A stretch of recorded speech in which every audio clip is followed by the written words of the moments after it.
Zelenskyy secures pledges of further arms as Ukraine prepares to step up assaults against Russian occupiers. President Volodymyr Zelenskyy made an unexpected detour to speak with his British colleague, and as a result, the UK has pledged to give Ukraine more weapons to battle Russia. At Chequers Court, the British Prime Minister's official country residence, where Zelenskyy had just arrived by helicopter, Prime Minister Rishi Sunak gave him a hug and a handshake. Sunak's office said that Britain was set to confirm it was giving Ukraine hundreds more air defense missiles, as well as long-range attack drones, with a range of more than 200 kilometers, 124 miles. Zelenskyy, on his second trip to the UK since Russia invaded his country in February 2022, thanked his staunch ally and said the war was a matter of security not only for Ukraine, it is important for all of Europe. Sunak told Zelenskyy that, "Your leadership, your country's bravery and fortitude are an inspiration to us all." Zelenskyy has recently traveled to France, Germany, and Italy in an effort to secure further support as Ukraine gets ready for its eagerly awaited spring battle to recover territory taken by Russia. The Kremlin claimed it viewed London's pledge to give Ukraine more weaponry extremely negatively, but it also thought the shipments wouldn't materially alter the direction of the conflict.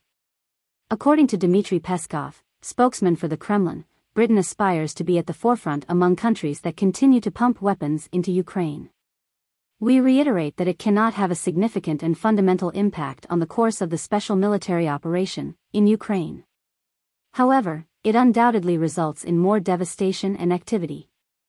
It greatly complicates the entire situation for Ukraine." With the delivery of Challenger tanks and short-range missiles to Kyiv as well as the training of 15,000 Ukrainian soldiers on British soil, the UK has emerged as one of Ukraine's principal military partners. Storm Shadow cruise missiles, which have a range of more than 250 kilometers, 155 miles, were shipped to Ukraine last week, according to a British announcement. This is the first reported supply of the weapons that Kyiv has long requested from its allies. On Monday, Russia's defense ministry announced for the first time that it had shot down a Storm Shadow missile that Britain had given to Ukraine.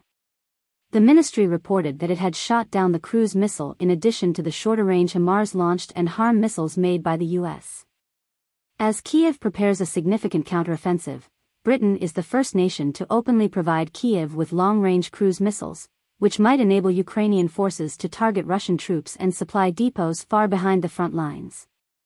Zelenskyy added that additional effort was required to convince partners to form a fighter jet coalition in order to give Ukraine essential air defenses.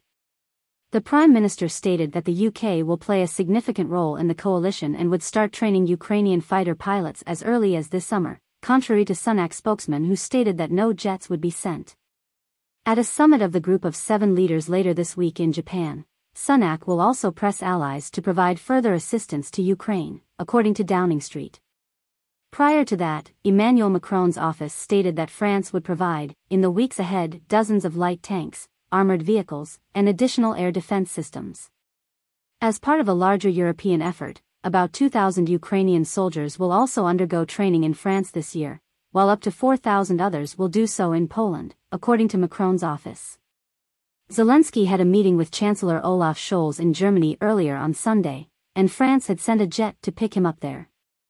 The German government had just announced a new package of military supplies for Ukraine worth more than €2.7 billion, $3 billion, which included tanks, anti-aircraft systems, and ammunition. It was his first trip to Berlin since the beginning of the invasion.